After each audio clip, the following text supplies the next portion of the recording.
ఓం శ్రీ పద్మావతీదేవ్యై నమః. రథసప్తమి పర్వదినాన సూర్యప్రభ వాహనం తర్వాత తిరుచానూరు తల్లి తెల్లని హంసవాహనంపై అధిష్ఠించి భక్తులకు జ్ఞాన సరస్వతిగా దర్శనమిస్తారు. సూర్యుడు వెలుగుతురునిస్తే ఆ వెలుగుతురులో సత్యాన్ని ధర్మాన్ని గుర్తించే వీక్షణను అమ్మవారు హంసవాహన రోహిణి అయి ప్రసాదిస్తారు.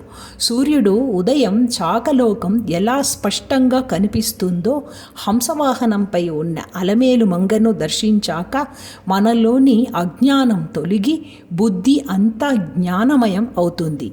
హంస నీటి నుండి పాలను వేరు చేసినట్టుగా మన మనసుల్లోని చెడును తొలగించి మంచిని స్వీకరించే శక్తిని ఇచ్చే హృదయదేవి ఈమె. హంసవాహనంపై అమ్మవారు శ్వేతవర్ణ పట్టు వస్త్రాలతో చేతిలో వీణ, పుస్తకం, అక్షమాల ధరించి పరమ శాంతిమూర్తిగా కల్పిస్తారు. ఈ రూపం బ్రహ్మ విద్యకు సాత్విక గుణానికి నిదర్శనం. మాడవీధుల్లో మంద గమనంతో సాగే పటపురాణి అయి చూస్తుంటే భక్తుల చిత్తం గంగాజలంలా నిర్మలను అవుతుంది. శ్రీ తాళ్లపాక అన్నమాచార్యులు అమ్మవారిని సకల విద్యాలకు మూలమైన సరస్వతి స్వరూపంగా కీర్తించారు.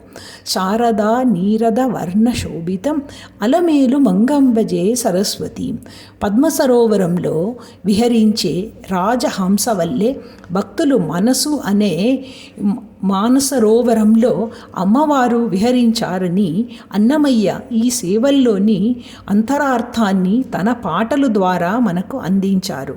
సరస్వతి సూక్తంలో చెప్పబడినట్టుగా అమ్మవారు బుద్ధిని ప్రేరేపించే శక్తిగా ఇక్కడ కొలువై ఉన్నారు. హనుమంతుని వంటి జ్ఞానులకు వాక్చాతుర్యాన్ని మేధస్సుని ఇచ్చిన మాతృమూర్తిగా అమ్మవారు ఇక్కడ హంసవాహనారూఢురాలై ఉన్నారు. పద్మపురాణం ప్రకారం హంసవాహన సేవను దర్శిస్తుంటే సర్వ విద్యాసిద్ధి మరియు మానసిక ప్రశాంతత కలుగుతాయి.